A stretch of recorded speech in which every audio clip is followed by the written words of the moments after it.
पाकिस्तान में जो बजट होता है, सालाना बजट, वो किसी हुकूमत के मुस्तकबिल का तयन करता है। हम देख रहे हैं कि पीटीआई, पाकिस्तान की सबसे बड़ी पॉलिटिकल जमात, हुकूमत के खिलाफ तहरीक चलाने जा रही है और यूँ महसूस होता है कि हुकूमत के लिए, आवाम को देने के लिए इस बजट में कुछ नहीं है। क्योंकि ये बजट जो है आईएमएफ ज़दा है। आप भी बता रहे हैं कि फाइनेंशियल स्टेबिलिटी नज़र नहीं आ रही, बल्कि इंटरनेशनल लेवल पे अनस्टेबिलिटी इकोनॉमिकली दिखाई दे रही है। तो सर, क्या ये मुआशी हालात जो हैं, इस हुकूमत के घर जाने का बाइस बन सकते हैं? क्योंकि दूसरी तरफ पीटीआई भी एक तहरीक शुरू करने जा रही है, जो पाकिस्तान की या पीटीआई की पॉलिटिकल हिस्ट्री की एक बड़ी तहरीक कहा जा रहा होगी। आपको क्या नज़र आ रहा है, ये हुकूमत घर जैसी आपको दिखाई दे रही है? देखिए, मैं अपनी बात से हटूँगा नहीं। मैंने बहुत सारे व्लॉग्स पहले भी किए थे और मैंने कहा था कि मई, जून बड़े डिसाइसिव होंगे हुकूमत के लिए। अगर हुकूमत चलें जून को भी हटा दें, जुलाई तक मैक्सिमम इस टाइम को सर्वाइव कर गई, तो फिर मुझे लगता है कि फिर हुकूमत के पास एक लंबा टेन्योर है। मुझे लगता है कम से कम 1 साल का, जिसमें वो आराम से सर्वाइव कर सकती है। और ये मैं अपने गेसेस नहीं बता रहा हूँ, ये प्लैनेटरी कॉम्बिनेशन है। क्योंकि प्लैनेटरी कॉम्बिनेशन मैक्सिमम जुलाई तक बहुत ज़्यादा डिस्टर्ब है। उसके बाद जो है इनमें इम्प्रूवमेंट आएगी। वो अलग बात है कि पाकिस्तान का एक मसला जो है, जो महाज खुला हुआ है इंडिया के साथ, वो वापस आपको सितंबर में नज़र आएगा। लेकिन उसका अल्टीमेट इफ़ेक्ट वो है हमारे एस्टेब्लिशमेंट पे पड़ेगा। और वो एक अच्छा इफ़ेक्ट नहीं होगा, काफ़ी डिस्टर्ब इफ़ेक्ट होगा। तो मुझे लगता है कि हुकूमत ऑलरेडी, मैंने आपको 1-2 दफ़ा ये भी बताया है कि हुकूमत तो बज़ाहिर चेहरे हैं, चला कौन रहा है इम्पोर्टेंट बात वो है। तो जो चलाने वाली वो है, जो जिसको कहा जाता है, जो चेहरे हैं, चेहरे अगर ये अभी जुलाई तक रहे तो ठीक है, नहीं तो फिर इनकी छुट्टी हो जाएगी। और अगर जुलाई इन्होंने सर्वाइव कर लिया, तो मुझे लगता है ये थोड़ा टाइम अच्छा निकाल दें। ठीक है सर। सर, अभी आपने एस्टेब्लिशमेंट का भी ज़िक्र किया है, तो एस्टेब्लिशमेंट से मुतल्लिक मैं क्वेश्चन करूँगा कि आपको आइंदा आने वाले दिनों में पाकिस्तान के सियासी सिनेरियो में एस्टेब्लिशमेंट का जो किरदार है, वो क्या दिखाई दे रहा है? क्या वो नरम गोशा दिखाई दे रहा है आपका पीटीआई के लिए एस्टेब्लिशमेंट का, या हुकूमत के साथ ही वो खड़े रहेंगे? ये भी काइंडली क्लियर कर दीजिएगा।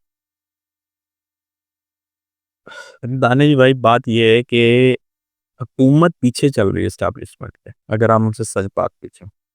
ये मैं एस्ट्रोलॉजिकली बात कर रहा हूँ। इसमें कोई ऐसा नहीं है कि मैं इसका बंदा हूँ, उसका बंदा हूँ, क्योंकि मुझे शौक नहीं है सियासत का।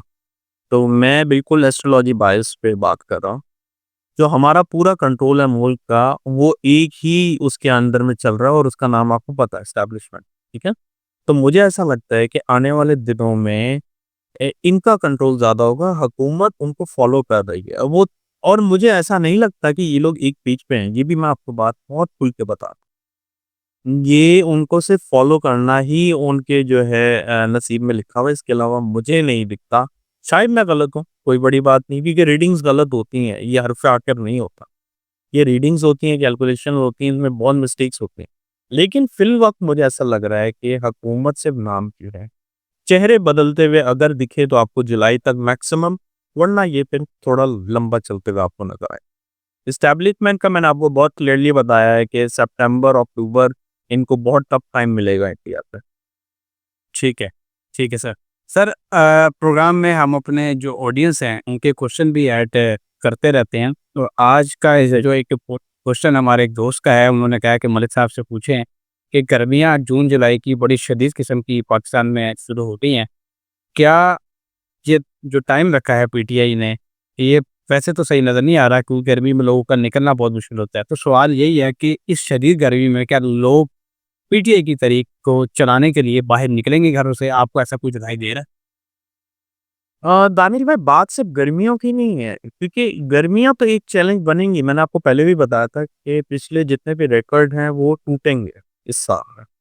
क्योंकि जो कॉम्बिनेशन बन रहा है वो बहुत फायरी है, और ये रिकॉर्ड आपको शायद सुनाई भी दिया जाए कि सन, जो सूरज है, उसके ऊपर कोई फिनोमिनल चेंजेस आ रहे हैं, जिसकी वजह से फ्लेयर अप हो रहा है।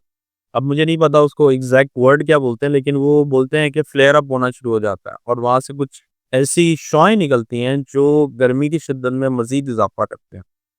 तो मुझे लग रहा है कि जो आने वाले दिन होंगे एस्ट्रोलॉजिकली बहुत टफ होते हैं, वेदर की वजह से नहीं, पाकिस्तान में मज़ीद कॉन्सिक्वेंसेस आपको नज़र आने वाले हैं। मैंने आपको काफ़ी दफ़ा बताया और मैं बोल भी चुका हूँ कि I don't want to repeat.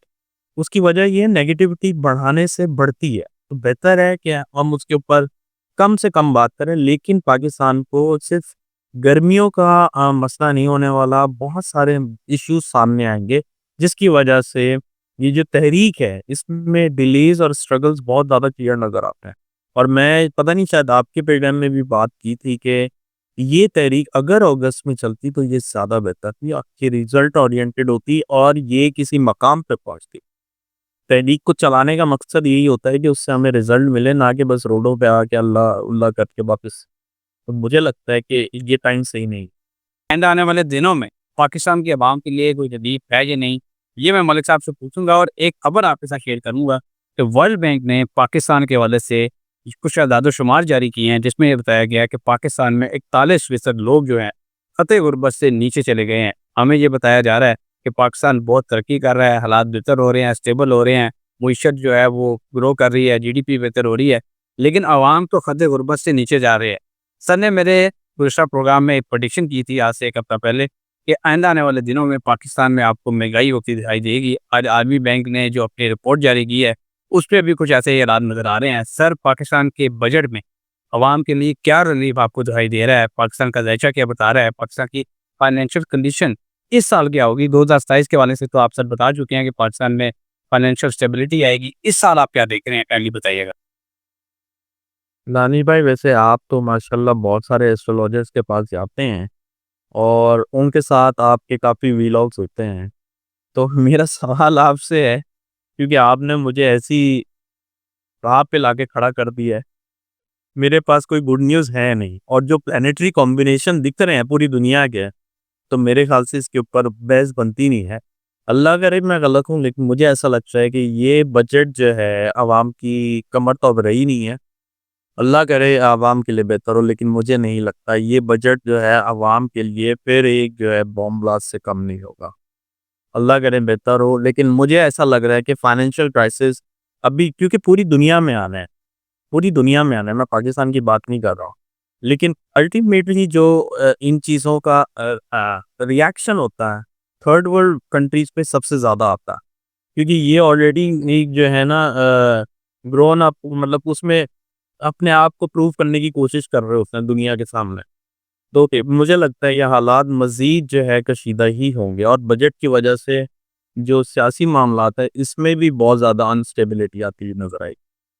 Sir, मैं क्वेश्चन करने लगा था और आपने सियासत के हवाले से भी बात छेड़ दी है, तो उसका यहीं से हम उसको आगे कंटिन्यू करेंगे। ठीक है। बहुत शुक्रिया सर, आपने अपने कीमती वक़्त में से कुछ वक़्त निकाला, उतनी ज़बरदस्त प्रेडिक्शंस हमारे साथ शेयर की। आपने बताया कि पीटीआई ने जिस वक़्त ये तहरीक का आगाज़ किया है, ना प्लानेटरी पोज़ीशंस अच्छी हैं, ना मुल्क में मौसम अच्छा है। पीटीआई को चाहिए था कि अगस्त के महीने का इंतख़ाब करती। प्रोग्राम का इख्तिताम इस उम्मीद के साथ करेंगे कि इंशाअल्लाह पाकिस्तान के लिए, दुनिया के लिए हर आने वाला वक़्त अच्छा होगा, ख़ास तौर पर मुसलमानों के लिए दुआए खैर करते हैं। इंशाअल्लाह नेक्स्ट प्रोग्राम में ऐसे ही इम्पोर्टेंट और दिलचस्प टॉपिक्स के साथ दोबारा पेश होंगे। अगली वीडियो तक के लिए मुझे और मलिक महबूब साहब को इजाज़त दीजिए। अल्लाह।